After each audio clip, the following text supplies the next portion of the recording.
Nếu họ thực sự dám ra tay với xe của cậu, với người của cậu, tôi có thể nhận ra điều gì đó. Võ Tòng quay người muốn rời đi, bị Lỗ Mãi gọi lại. Đợi đã, cái này. Cậu biết cách sử dụng không? Sếp Lỗ đưa một cái máy nhắn tin to bằng bàn tay. Ôi, sếp Lỗ. Không thể tin được. Không bao lâu nữa, mọi người đều mang theo cái này bên người như một phần của mình. Giống như 10 năm sau, ai cũng mang theo một chiếc điện thoại Nokia.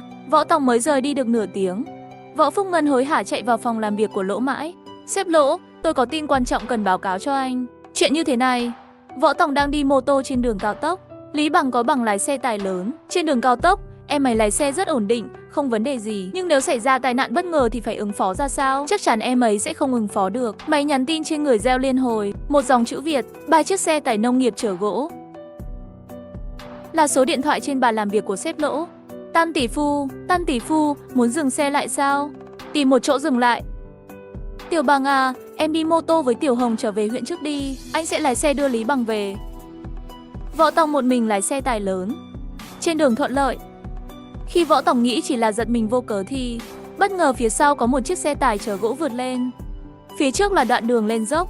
Ngay lập tức hiểu ý đồ của đối phương, đó là muốn cởi dây buộc khi lên dốc. Võ Tòng lấy máy ảnh chụp liên tục. Quả nhiên dây buộc trên xe tải chở gỗ phía trước bỗng nhiên đứt, 10 mấy thân cây gỗ ngang dọc hàng ngàn cân. Võ Tòng đột ngột dừng xe, dừng ở nửa dốc, cứng cỏi chống đỡ những thân cây lăn xuống. Sư phụ ơi, xuống giúp tí. Tôi di chuyển cây gỗ dưới bánh xe một chút. Tài xế của xe chở gỗ từ từ đi xuống. Võ Tòng nhìn kỹ biểu cảm của nó, không có biểu cảm gì. Bên ngoài nhìn đơn thuần là tai nạn ngẫu nhiên. Chỉ xử lý theo kiểu tai nạn ngẫu nhiên. Anh em, xin lỗi nhé. Khi lên dốc dây bị lỏng. Sợ chết khiếp. May mà mọi người đều không sao. Đúng vậy, may mà mọi người đều không sao. Anh mang tảng đá lớn qua đây, chặn lại thân cây lăn xuống. Tôi lùi xe lại một chút là leo qua được rồi. Tài xế xe gỗ quay người lại, ôm cục đá lớn ven đường, đặt dưới thân cây gỗ. Chiếc xe đỏ lùi lại một đoạn, hơi né sang một bên, vội vã chạy vào thị trấn. Alo vợ ơi, trưởng làng có nhà không? Tốt, em ra ngoài thông báo cho họ biết. Gọi 5 chiếc xe 3 bánh, kéo tất cả những người làm việc lên. Nếu thiếu thì gọi thêm người khác. Gọi 4-50 người mang dây cột chắc chắn. Chúng ta kéo một xe gỗ về làng. Nhanh lên, thông báo xong cho vợ. Rồi gọi điện cho Lỗ Mãi, báo cho sếp Lỗ biết chuyện xảy ra. Giao chiếc xe tải lớn cho Lý Bằng, còn mình lái mô tô quay lại hiện trường. Tài xế xe gỗ mặt buồn phiền ngồi bên đường. Điều này khiến Võ Tòng hơi ngạc nhiên. Tại sao anh ấy không nên mau chóng rời đi, báo cáo tình hình cho sếp mình, xem phải làm gì tiếp theo. Anh ấy muốn lái xe đi. Võ Tòng chỉ nhận được khoảng 10 mấy thân cây. Giờ thế này rồi, 20 mấy thân cây đều có hết rồi. Sư phụ, yên tâm đi. Nửa tiếng nữa người tôi gọi sẽ đến, giúp sư phụ kéo hết những thân cây rơi xuống lên. Cảm ơn. Anh thật là người tốt bụng. Vậy tôi đợi một lát. Tình huống này thật khó hiểu với Võ Tòng. Tài xế này thật quan tâm đến chiếc xe gỗ. Phải chăng đúng là tai nạn bất ngờ xảy ra? Gỗ này được chở về thị trấn Cao Nhai à? Không phải chở đến thị trấn Cao Nhai. Không ngờ lại xảy ra chuyện ở đây. Chiếc xe gỗ này trị giá bao nhiêu tiền? 25 thân cây bạch thông, hơn 3.000 tệ. Đúng rồi, xe của anh ổn chứ? Sao lại không sao? Gỗ của anh va vào 2 chỗ xe tôi, là trách nhiệm của anh, không thể trốn tránh. Tôi rất dễ nói rõ với ông chủ Ngô. Tiền nhỏ thì ông ấy không quan tâm. Anh biết ông chủ của tôi là ai à? Chúng tôi lái xe lớn làm ăn, ai cũng dễ nhận ra xe của ai. Sư phụ, không biết Ngô Tổng đã nói gì với anh? Không nói, trên xe tải là Võ Tòng, người của Lương Sơn Bạc. Không, ông ấy chưa nói là ai. Nói xong, tài xế xe gỗ một cái mở to mắt. Cảnh giác cực độ. Xe của sếp Lỗ ở xa không kịp tới. Võ Tòng lấy máy ghi âm sẵn sàng ra. Sếp Lỗ, hắn khai rồi, là Ngô Tổng phải hắn chơi tôi. Còn cậu thế nào? Có chuyện gì không? Tôi không sao cả, tôi ổn mà. Chiếc xe mới của tôi bị 2 vết lõm, sửa xong phải trên 200.000. Hắn phải bồi thường tiền. Xe tải của anh đâu? Sếp Lỗ, tôi đâu có thời gian để lại xe cho anh lấy bằng chứng. Người ta đang chờ vận chuyển hàng mà. Tôi muốn biết Ngô Tổng trả bao nhiêu tiền để hắn làm trò này.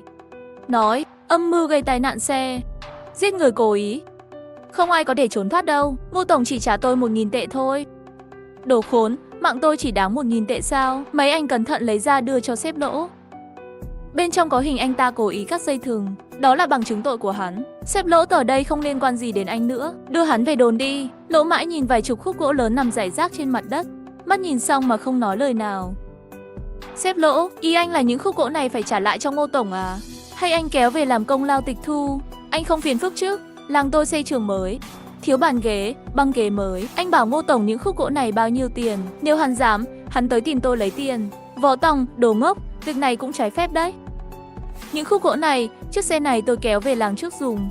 Nếu chúng nó quan tâm, hắn tới làng tìm tôi lấy tiền. Tài xế gỗ bị đẩy lên xe cảnh sát.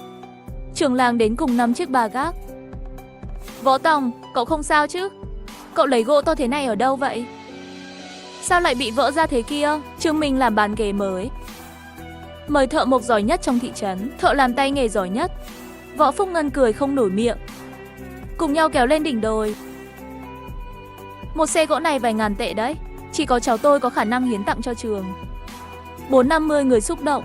Hành động nhanh nhẹn, rất nhiều tiếng la hét. Xe thuê ở bãi gỗ à? Chú nghĩ nó là của tôi à? Phải trả lại cho người ta. Ngô tổng có sai người đến lấy chiếc xe này không nhỉ? Hì hì Võ Tòng, cậu có ý định làm bàn ghế cho trường phải không? Nhân tiện làm thêm vài món đồ nội thất cho con nhé. Chú Ngân thông minh quá. Đúng là con nghĩ vậy mà. Quan tài ông nội con cũng làm sẵn. Tránh đột xuất lúc ấy, làm mọi người bận rộn tay chân. Hì hí, một xe hàng từ thành phố. Có thể kiếm vài chục ngàn đấy chứ. Võ Tòng, con phải nói đúng lời nhé. 10.000 đồng, có 3.000 đồng dành cho công quỹ làng. Xe tải lớn mua bằng công quỹ làng. Có một xe tải lớn, làng sẽ có thêm nguồn thu ổn định.